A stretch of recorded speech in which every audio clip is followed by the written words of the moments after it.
Sælu blessuð, ég heiti Guðfinnur Sigurvinsson, þetta Pólitíkin 57. þáttur. Nú það þetta með Ísland og Evrópusambandið, þessi umræða skaut upp kollinum eins og afturganga í sölum Alþingis á dögunum, þegar þingmenn Viðreisnar lögðu til að hafin yrði undirbúningur að endurupptöku viðræðna aðild að Evrópusambandinu, samanber þingsályktun sem samþykkt var sumarið 2009. Þingmennirnir lögðu til að þjóðaratkvæðagreiðsla endurupptöku viðræðna fari fram eigi síðar en í janúar 2022 eða í ársbyrjun næsta árs. Þingmenn Sjálfstæðisflokksins tóku af krafti þátt í umræðunum og færðu sannfærandi rök fyrir því að hagsmunum Íslands sé best borgið utan ESB. Fremstur í flokki fór að sjálfsögðu utanríkisráðherrann Guðlaugur Þór Þórðarson og hann gestur minn að þessu sinni. Velkomin. Takk. Af hverju ætti Ísland ekki að ganga í ESB? Við verðum og eigum að snúa spurningunni við. Því að við erum á þeim stað sem við erum og þeir sem vilja við gangum í Evrópusambandið verða að færa rök fyrir því. Og fyrsta spurningin eru þau lönd í þeim okkar heimsluta sem fyrir utan Evrópusambandið gengur þeim illa. Og ég hér að vísa til Sviss, Noregs, Liechtenstein og Íslands. Nei, okkur gengur bara mjög vel. Og það ekkert sem bendir til þess að okkur myndi ganga betur ef við færum inn í Evrópusambandið. Og það engin fært málefnaleg rök fyrir því. En það sem fannst mér standa upp úr og kom mér óvart því að ég fagnaði þessar umræðu vegna þess alltaf þegar ekki umræðum aðild að Evrópusambandinu að þá eykst stuðningu við það en leiðun umræðan byrjar og menn fara í efnislega í málin að þá minnkar stuðningurinn þó hann hafi nú aldrei verið mikill þar að segja stuðningum við aðildina að Evrópusambandinu hér á Íslandi. Ef undanir skili fyrir mjög mörgum árum að þá mann eftir skoðanakönnun þar sem 80% Íslendinga vildu gangi í Evrópusambandið. Það var löngu áður gangum í ES. En síðan var næsta spurning, veistu hvað Evrópusambandið og 90% vissi það ekki. en hins vegar þá kom það skýrt fram í þessari umræðu af flutningsmenni sem tóku nú ekki mjög virkan þátt í umræðinni að þeir virðast ekki þekkja út á hvað Evrópusambandið gengur. Og það sem ég byrjaði að taka var bara heið augljósa að ef við göngum í Evrópusambandið þá afnemum við viðskiptafrelsið okkar Íslendinga. Og það alveg klárt og kvitt, við erum þá í rauninni bara búin að fórna sjálfdæmi okkar það að gera fríverslunarsamning og hvað annað sem okkur kynna þetta í hug. Alveg hreint og klárt. Og það þannig að það ekkert eitt ríki í Evrópusambandið sem getur gert fríverslunarsamning. Og það til dæmis var eitt af því sem var rætt mjög þegar Bretar voru að ganga út úr Evrópusambandinu þar sem þeirri kosningabaráttu að þá bentu þeir sem vildu ganga út á það að viðskiptastefna Evrópusambandis væri ekki að uppfylla hagsmuni Breta. Og þá var til dæmis áberandi að þeir voru að benda á að það var ekki búið að gera fríverslunarsamning við Kanada og Ástralíu til dæmis út frá einhverjum hagsmunum sem tengdust Bretum ekki neitt út af tómatframleiddum á Ítalíu hvaða nú var eða út af einhverju allt öðru mál og til dæmis þegar Breta ganga út og þeir lögðu alltaf upp með það strax að þeir ætla að vera svo vel að global Britan og leggja áherslu á það að gera fríverslunarsamning út allan heim. Áður en að Bretar gengu út úr Evrópusambandinu að þá fór ég á fundi Alþjóðaviðskiptastofnunarinnar. Þar var ekkert Bretland um borðið frekar neitt annað Evrópusambandsríki. Það bara ESB. Og við erum með gegnum EFTA mjög mikið af fríverslunarsamningum sem að stendst fyllilega fríverslunarnet Evrópusambandsins. Í ofanalag erum við okkar tvíhliða samninga sem við myndum falla niður bæði við Kína og við Færeyjar.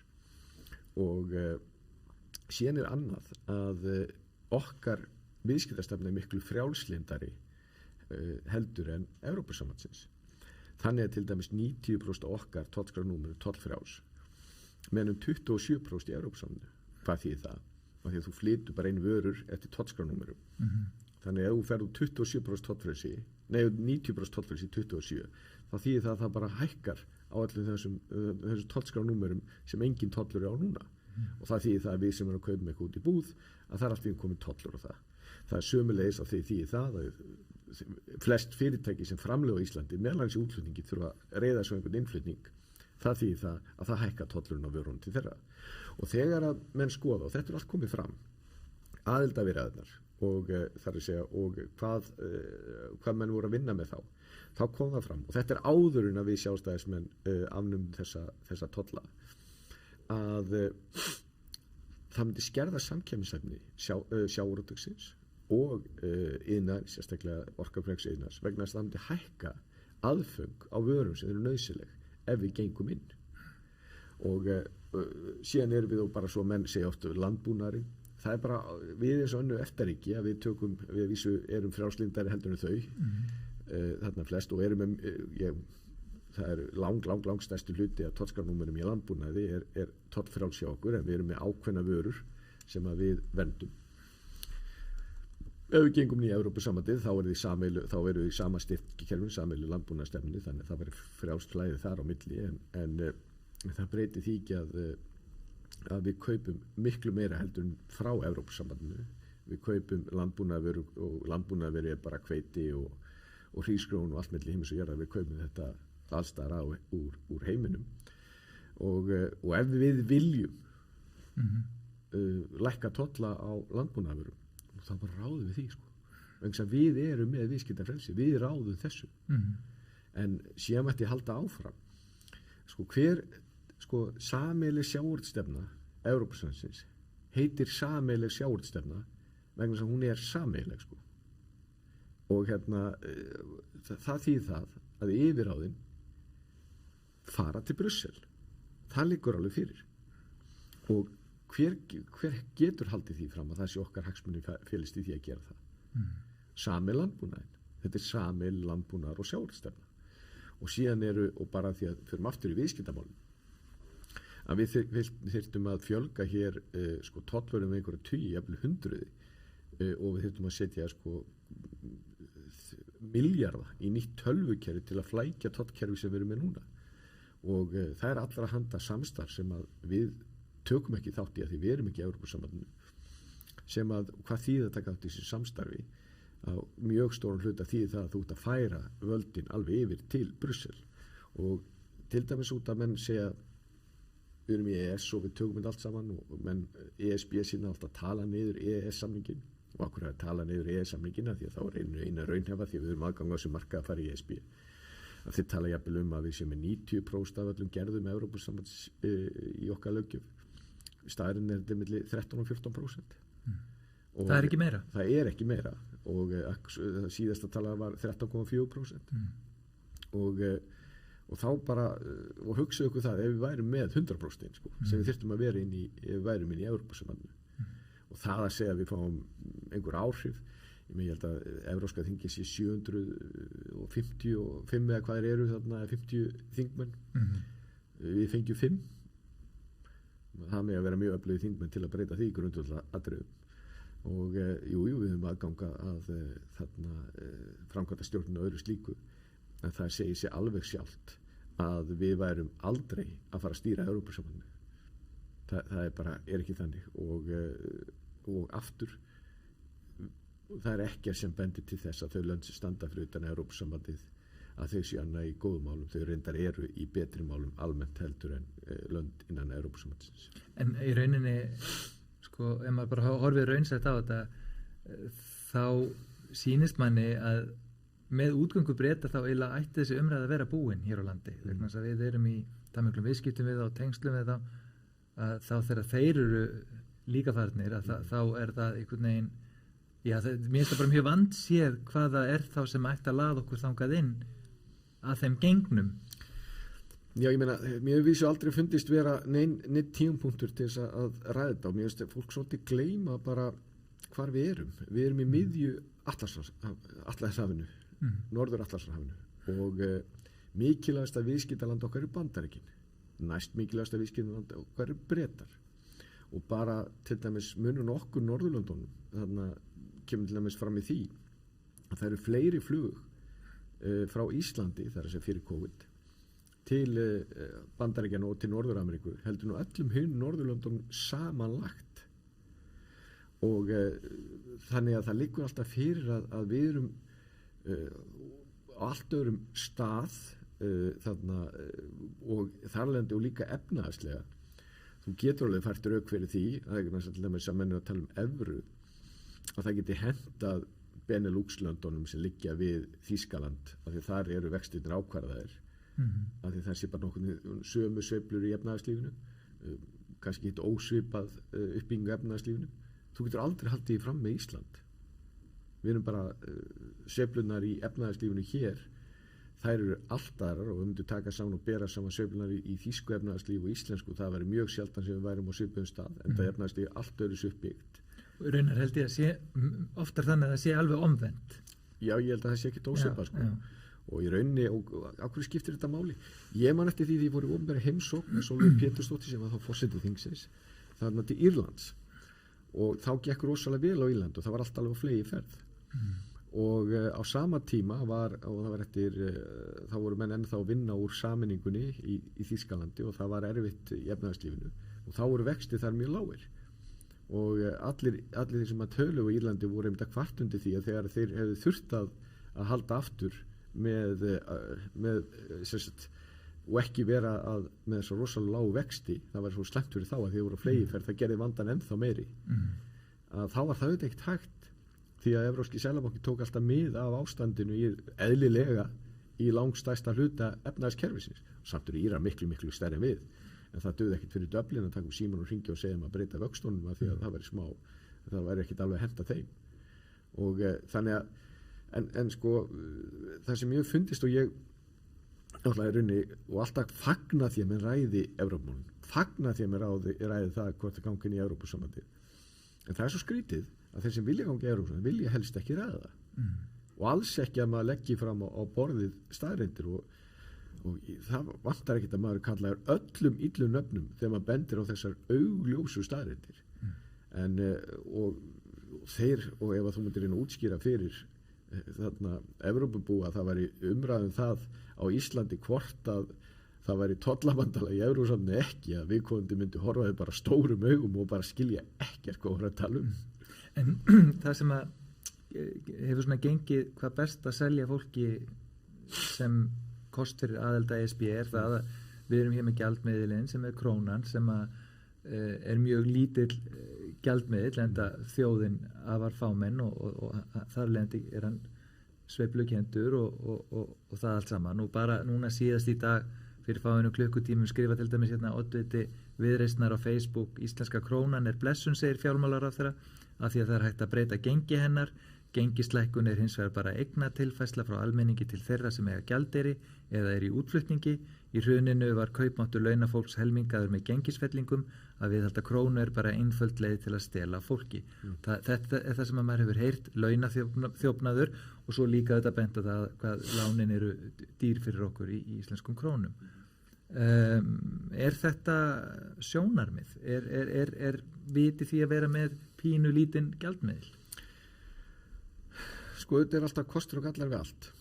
Stærsti viðskiptagjaldmiðlinn okkar er ekki evra. Langstærsti er dollar, sko. Þannig að menn vilja skipta gjaldmiðil, og nú þá hljóta mann líta til bandaríska dollarsins. En förum aðeins yfir þetta eins og hann skrifar þarna, þessi ágæti oddviti. Förum bara aftur að þetta var hérna í hrunnu, við höfum verið í Evrópusambandinu með evru. Hvað er það þýtt? Það er þýtt það að gjaldmiðillinn hefur ekki hreyfst. Þetta sveiflast evran eins og allt annað, skilur, en ekki eins og, við getum alveg verið samlega, hún er ekki hreyfst eins og krónan hefur gert. Hvað er það þýtt? Það er þýtt stór aukið atvinnuleysi. Vegna þess að þegar að segja þetta sé bara fyrir útflutningin, já, við vinnum við útflutning, sko. Og það er ekki bara það að þetta þá styrkir samkeppnishæfi þessa hefðbundnu útflutning, sko, sem að það er sjávarútvegur, iðnaður, annað slíkt sem gerði verkum að fleiri geta starfa við það og svo framvegis. Heldur fengu hérna mikið af ferðamönnum, meðal annars að hér var svo ódýrt, og það skapaði gríðarlega mikið af störfum eins og við þekkjum. Ef við höfum haft þarna annan gjaldmiðil sem hefði ekki sveiflast eins og krónan, sem var auðvitað með sársauka líka, en þá hefðu við verið með eins og mörg þau lönd sem fór illa út úr hrunnu, og sérstaklega Evrópusvæðinu. Já, Grikkir. Miðjarðarhafið og þú veist þarna Írar og aðri slíkir, og þá varstu með gríðalegt atvinnuleysi og sérstaklega með ungs fólks. Og það er jafnvel tala um bara kynslóðir sem bara komast ekki til starfa. Þannig að menn verður þá bara að horfast í augu við, bara að horfa í augu við kjósendur og segja heiðarlega með það, við bara kjósum þegar að gerist eitthvað í efnahagslífinu og eins og núna við fengum COVID, það sá það ekki fyrir að þarna þá bara viljum við frekar og setja atvinnulaus. Við viljum það bara frekar og menn verður bara að koma heiðarlega fram við það og segja bara að það sé betra því það snýst málið. Því að það liggur alveg fyrir hvort sem við tekjum bandarískan dollar eða evruna og þeir gjaldmiðlar sveiflast. Væntanlega þannig að menn vilja hafa stöðugan gjaldmiðil þá taka með líka bandaríska dollarna því að hann er, ef lítur á sko gjaldmiðla ef það verður skip að þá lítill að þá ef að verður mikill ólgusjór að það veltur mikið, það bara liggur fyrir og þá er bandaríski dollarinn, hann er flugmóðurskipið, hann hreyfist minnst en það þýðir atvinnuleysi. Það er alveg klippt og skorið og ég verð að viðurkenna það. Ég hef alltaf verið mjög upptekinn af því og skammast mér ekkert fyrir það að leggja áherslu á að Íslendingar geti unnið og hafi tækifæri til að fá störf. Og ég held að það er slæmt fyrir alla þjóðir. Ég er bara með þá kenningu og við þolum ver heldur en flestar aðra þjóðir þegar er mikið atvinnuleysi. Ef það er atvinnuleysi, ef þú ert ekki atvinnuleysi sjálfur, þá þekkjur einhvern og það hefur miklu meira heldur en bara fjárhagslegar afleiðingar. Skapar viðvarandi félagslega vandamál og algjörlega og ógæfu fyrir fólk. Algjörlega. Og það er bara fórnarkostnaður sem er ekki hægt að sætta sig við. Algjörlega. Og er ég að segja það sé bara kosti krónu? Nei, auðvitað er ekki að því. Þannig að auðvitað er þetta kaupmáttar rýrnum við þessar aðstæður því það hækka verð á erlendum vörum og við erum mjög háð því. En hinn valkosturinn að sum okkar verði atvinnulaus og bara stór hópur verði atvinnulaus. Að við séum förum jafnvel á þá staðs eins og margaða þjóðir sem að eru ekki langt frá okkur að þú ert með kerfisbundið atvinnulaus ungs fólks. Það bara hugnast mér ekki. Þannig að meðan menn er ekki búin að hugsa einhverja leiðir í því sem eru kannski til en það væri mjög flókið að gera það. Ég hef aldrei heyrt neitt tala um það. Nú þá finnst mér menn skila auðu í þessar umræðu. Við erum líka að koma út úr svona fyrir COVID tiltölulega löngu skeiði þar sem að gjaldmiðillinn var stöðugur og sterkur og vextir mjög lágir, margir endurfjármögnuðu húsnæðislán sín á mun betri kjörum. Þannig að það er minna talað um það og maður veitir því athygli sko að þessi umræða hún nærflugi og hún er helst borin fram þegar að þjóðfélags ástandið er einhvern veginn með þeim hætti eins og núna er vegna COVID þar sem að það bara er erfitt, það er erfitt líka að leysa þetta meðan þetta ástand er og svo aftur þarna 2009-10 eitthvað svoleiðis. Þá kemur þessi umræðu upp en maður felar velta fyrir sér, eru menn að verja góðan málstað þegar það er ekki hægt að bera hann upp þegar það er bara, þó það sé ekki eins og góðar, er bara stöðuleiki.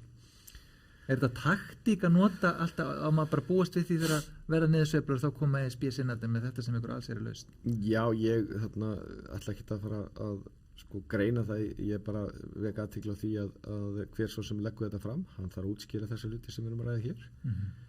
Og mér finnst ábreiðast líka þegar menn er að tala um evru vexti, evru verð og þessi lægra matvælaverð annar staðar og svo framvegis. Ok, hefur ræðið það eins. Men það eru í Evrópusambandinu 27 ríki og er sama matvælaverð í Finnlandi og Svíþjóð og Danmörku og Grikklandi og Spán og Ítalíu eða Rúmeníu eða Búlgaríu. Nei, það er það ekki. Þannig að þegar menn slá svona fram og á hverju er matvælaverð hátt á Íslandi? Þetta er þarna stærsti einstaki ástæðan fyrir því að þessu fyrir veitingastæð, við þekkjum það alveg, ég meina maður fer á Miðjarðarhafi sem er bara mjög gaman að heimsækja vinn okkar þar.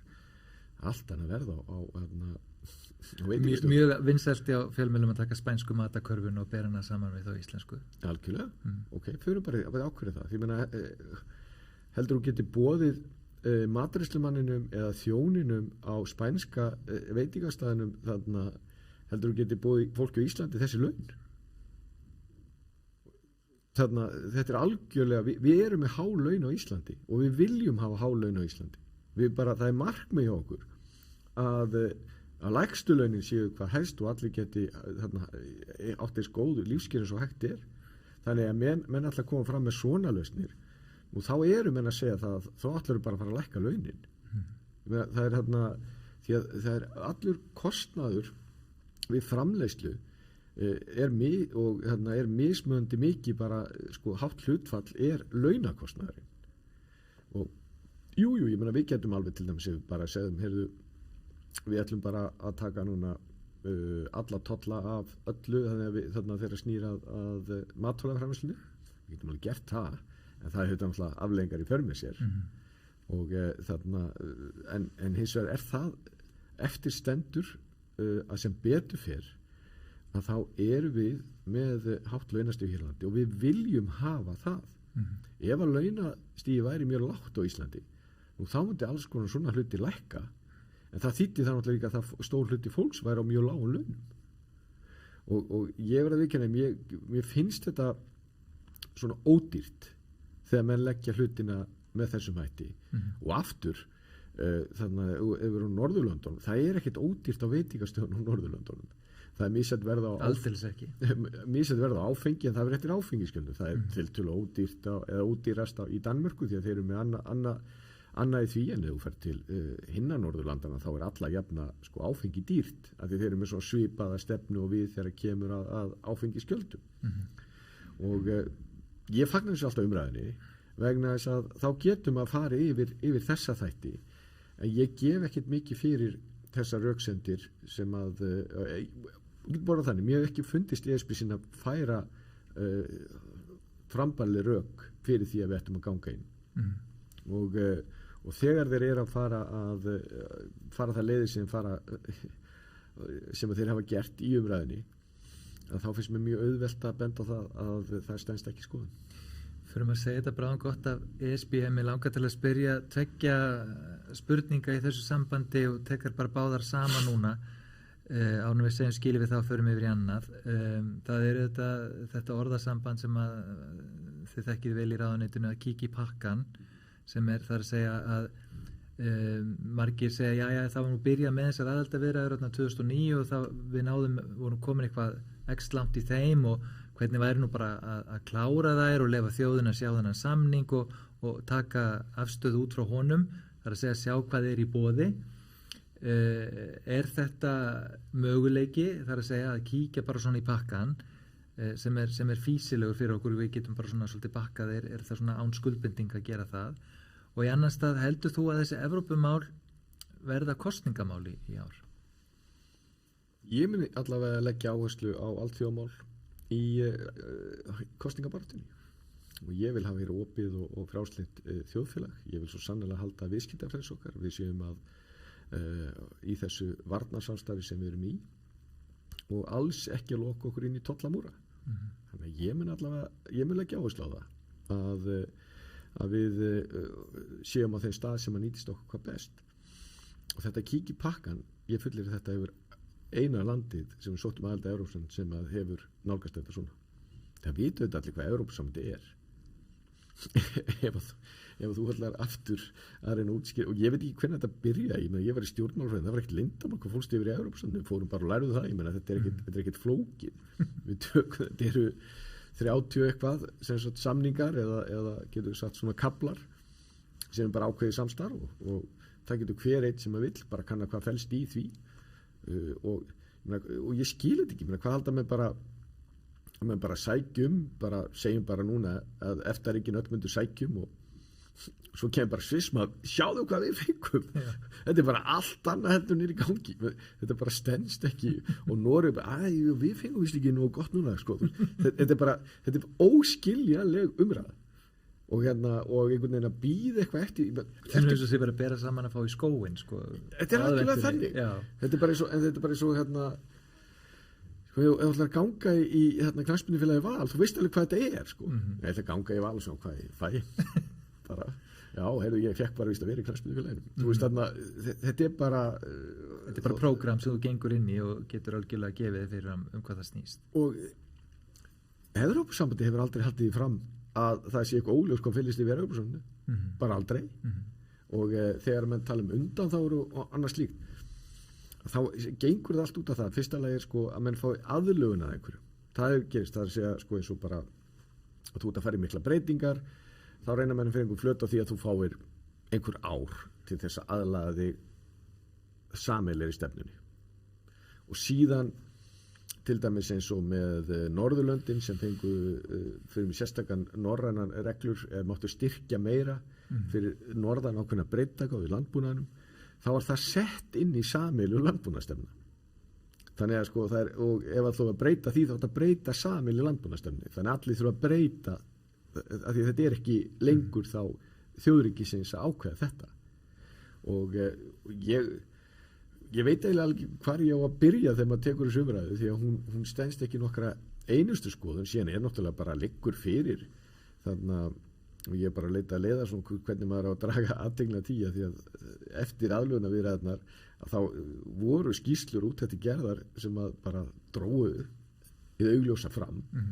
Það sem ég til dæmis að vísa í það, vísu ekki í rýniskýrsla sem var gefin út en þau gögnur all til og ég komi því áleiðis í til þess fríverslunarskýrslunni áfram gakk því að tala hvaða áhrif höfðum við færum inn í sameiginlega viðskiptastefnu eða tollastefnu Evrópusambandsins. Þannig að þetta liggur allt fyrir, ekki það var alveg fyrir séð þegar að menn ætluðu sér að sækjum, því að það bara, og aftur, ég var mjög til dæmis sko í unglega hreyfingu á sínum tíma að þá á þeim tíma voru Norðurlöndin að reyna að komast inn og fóru inn nema Noregur og Austurríki og SIS sem var nú fljótt að hætta með það. Þá var þessi umræða tekin og það var engin stjórnmálamaður í þessum löndum sem við sækjum til að kanna hvað í boði. Menn bara töldu þetta að vera gott að taka þátt í þessu. Og það er bara að fullum huga inn og ekkert að með eitthvað hálkák, þetta náttúrulega fáránlegt. Maður gengur ekki til samninga bara með eitthvað hálkáki, heldur vegna sem maður vill að þeim takist. Ég einu sem átti samtal í Evrópuþinginu við Evrópuþingmann sem var mjög mikill ESB sinni og þetta var á þessum tíma, ég var þá í stjórnarandstöð og hann spyr mig hvort við sem ekki gangi inn og svo framvegis og hvernig gangi og ég útskýri fyrir honum sko að stjórnvöld væri á sækjum til að kanna hvað væri búið, þannig með umræðan. Honum brá svo og hann sagði, ertu í alveg að segja að það enginn á Íslandi sem berjast fyrir aðildinni? Ég sagði, nei, þetta bara svona og ég vísaði náttúrulega bara beint í hvernig menn voru að leggja þessi mál upp og þetta það er oft gott þegar maður svona til að setja hlutin í samhengi, það er útskýrt fyrir útlendingum og það fullkomlega útskýra fyrir evrópsku stjórnmálamönnum að umræðan á Íslandi sé þannig að menn vilji sækjum til að kanna hvað í boði. Það er bara með slíkum ólíkindum. En því miður hafa svo margir sagt þetta svo oft, þannig að ég heiti bara prýðisfólk, gott fólk sem að maður þarf að taka þessa umræðu og það er svona alls svolítið vantrúið, þetta vita allir hvað ég stendi í þessum málum, bara hvort þessi geti verið, að því að þegar þú ert búin að hlusta á þetta ekki sko 100 sinnum, ekki 1000 sinnum, heldur sko ég miklu oftar að þá get ég alveg skilið að fólk bara svona já, býta á hver ekki sko, en þetta auðvitað ekki þannig. Förum aðeins í annað en þó svona tengt, það svona þetta evrópska samband okkar, nú það þetta þannig að þjóðir þetta búa hvor með annari, við erum til dæmis með stórt samfélag fólks hér sem kemur frá Evrópu til að búa hér og nú erum við búin að vera í þessu erfiða COVID ástandi og það var greint frá því nýverið að þessi hópsmit sem hefðu átt sér stað undanförnu mætti rekja til Póllands, það að segja fólk sem hefur búsetu hér og að fara heim til sína af einhverjum sökum og kemur tilbaka og einhverjir eru þá að brjóta lögum sóttkví og þess áttar og koma þessum hópsmitum í gang og jafnvel mögulega einhverju bylgjum í fortíðinni. Og þetta hefur nú kallað, og við heyrum svo fréttir af því að þetta hefur kallað yfir pólska samfélagið hér bæði erfiða umræðu og hreint og beint áreiti og ógnandi hegðun á almannafæri og þaðan að vera. Þú stegst inn í þessu umræðu núna í vikunni. Já, ég gerði það vegna þess að þetta ólíðandi og ég kallaði á minn fund sendera Póllands hér í Reykjavík og hann lýsti yfir áhyggjum sínum út af þessu út af því nákvæmlega svo tilgreindir og ég vildi bara gefa skýr skilaboð að þetta er eitthvað sem við líðum ekki og íslensk stjórnvöld líða þetta ekki. Þessi veira gerir ekkert manngreina álit og þetta er alveg nægjalegt mikið vandamál í tengslum við veiruna sem við erum öll saman að vinna gegn og gengi sem betur fyrir bara príðilega til þess að við séum ekki að horfa upp á svona hluti sem að við viljum ekki sjá í íslensku samfélagi og á ekki að líðast í íslensku samfélagi og ég ætla ekki að fara inn einar samanburð í sögunni en við höfum séð því miður þegar svona er látið menn taki ekki á þessu að þá hefur það oft mjög slæmar afleiðingar í för með sér. Að gera það líka snemma og við séum öll þáttakendur í því, það skiptir miklu máli. Algjörlega, og ég held allir skilja þetta. Það er hins vegar að menn þurfa að segja þetta og vekja athygli á þessu. Og þegar að, sko, við erum, fólk kannski áttar sig ekki á því vegna þess að þetta gengi bara mjög vel. Það er 15% af íbúum landsins eru innflytjendur. Langstærsti hlutin er frá Pólandi, þannig 40%. Og þetta er ekki bara auðga mannlífi, þetta, við getum alls ekki án þess að fólks verið. Og þetta er að skapa allra handa tækifæri fyrir okkur. Og við tökum bara að því að ég nú sett á það sérstaka vinnu í tengslum við Ísland og Pólland, hefur kynnt fljótlega. Það sem að við erum að nýta og styrkja og efla bæði það sem að snýra að þeim innflytjendum sem hér eru en sömuleiðis líka þau sóknarfæri sem felast í því ef við ætlar að alhafa að þá er náttúrulega undanfarna áratugi er náttúrulega gríðarlegur fjöldi Pólverja búin að koma hingað. Það eru allir sem eignast börnina, þetta er alhæfingu þetta, helmingurinn fer tilbaka.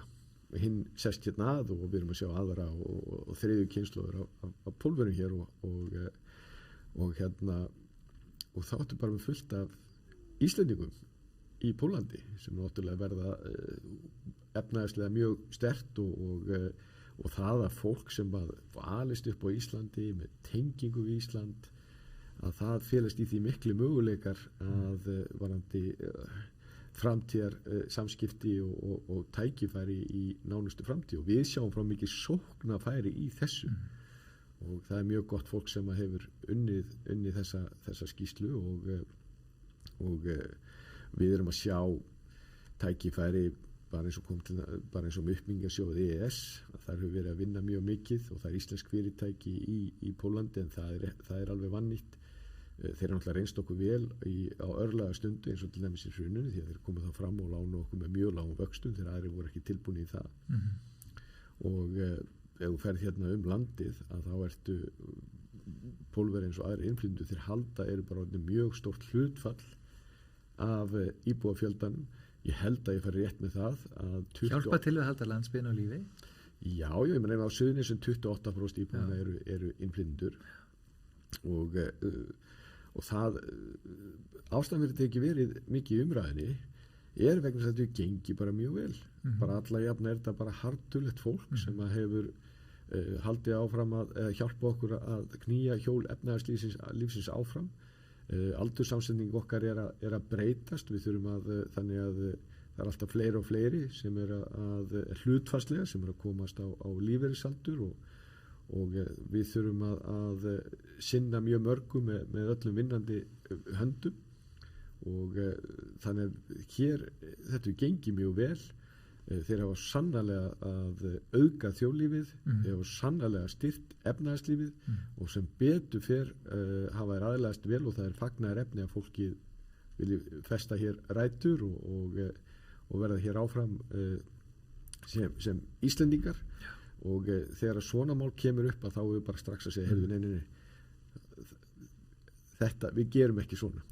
Ég get alveg tekið undir þetta, sko, mín samskipti við Pólverja í Íslandi hafa verið sko framúrskarandi góð og þau hafa verið einkum og fyrirlega gegnum verslun og þjónustu og svona stereotípan er oft svo að þetta sé fólk í láglaunastörfum þetta fólk sem ég hef verið að kynast er með lítil fyrirtæki og rekur þau af gríðarlegum dugnaði svona minni mér svolítið á svona eins og þegar fólk var að reka hérna og starta fyrirtækjum í Keflavík þegar ég var ungur, það var svona einhvern veginn það er bara unnið allan sólarhringinn og það er gefið allt í verkefnið og svona svolítið gaman að fylgjast með því en kannski það sem að maður fer samt að hugsa þú veist þegar svona mál kom upp eins og í tengslum við COVID-ið og með minnin og Kári Stefánsson hafi eitthvað nefnt það líka, að hvort okkur hafi einhver leiti mistekist, að því þetta stórt samfélag, en að byggja einhvers konar brú, að við séum ekki búin að aðlast hvort öðru nógu vel, að það sé ekki nægilega virt talsamband á milli þeirra Íslendinga sem voru hér fyrir og þeirra Pólverja sem hafa komið hingað til búsetu. Þetta eitthvað sem við þurfum eitthvað að fara að velta meira fyrir okkur? Svona náttúrulega alltaf eilíða verkefni og ég hef fundist mjög ánægilegt eins fyrir í sjálfstæðarflokknum að þegar við erum að fá innflytjendur sem að taka virkan þátt í starfi flokksins og á framboðslistum og slíkt, það mjög mikilvægt. Og ég held að það, ef menn eitthvað svona efins þetta, þá maður bara að lesa Íslendinga í Vesturheimi. Því að auðvitað gerist þetta alltaf að þarna, og við vorum bara lánsum að því að það nú ekki þannig að þetta hafi verið dansa á rósum, reynda að vera mjög erfitt, meðal annars út af allara handa sérkennilegum hugmyndum þeirra sem fyrir voru. Ég að lesa bók Guðjóns Arngrímssonar og þá nú oft gott að það þegar var fólk sem steig upp og stóð með Íslendingunum og hjálpaði Íslendingunum við erfiðar aðstæður, og núna náttúrulega Íslendinga bæði í þarna Kanada og Ameríku náttúrulega löngu búin að aðlagast þarna, og þetta gekk svona í það heila vel þó að það væri mjög þetta var mjög erfitt fyrst og við höfum engar efni á slíkum mistökum. Og ég held hins vegar að það sé, þetta ágætis svona tímapunkt til að velta þessu fyrir sig sem að þú ert með, hvort að við höfum ekki gera betur, og þarna því að við komum með einhverja smitskömm hérna sem á vísu bara, og ekki bara bundi við Pólverja eða innflytjendur, heldur bara var náttúrulega ekki góðu þáttur í þessu það er bara eitthvað mjög skrítið, það getur enginn að því gert hvort hann sé smitaður, og einhvern veginn ef menn fá mikla neikvæðni gagnvart því sem að menn gerðu örugglega ekki að leik sínum, að það einhver svona sérkennilegur vinkill í þessu en sem er ekki góður, en ég held að og þessna setti ég þessa vinnu meðal annars á stað, að bara svona þess að setja svona augun á það, að því að sannarlega þetta góða fólk ekki áberend í fjölmiðlum og kvarta og benda á þessi miður fer, að við þurfum aðeins að líka að þarna sína frumkvæði í þessu og sjá það hvað við gerst vel og hvað má gera betur.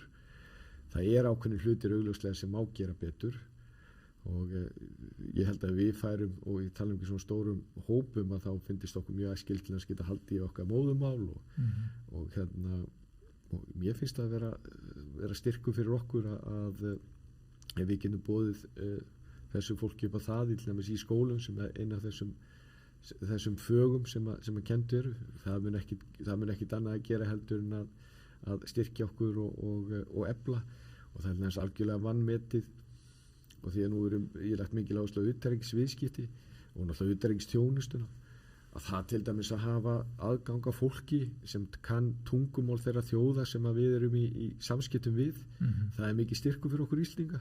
Svo eitt dæmi sem tekið og það var ekki bara einhverju diplomatsýni, það líka þegar við erum að sækja fram í viðskiptum eða erum að vinna með þeim sem vilja flytja út vörur og þjónustu til okkar.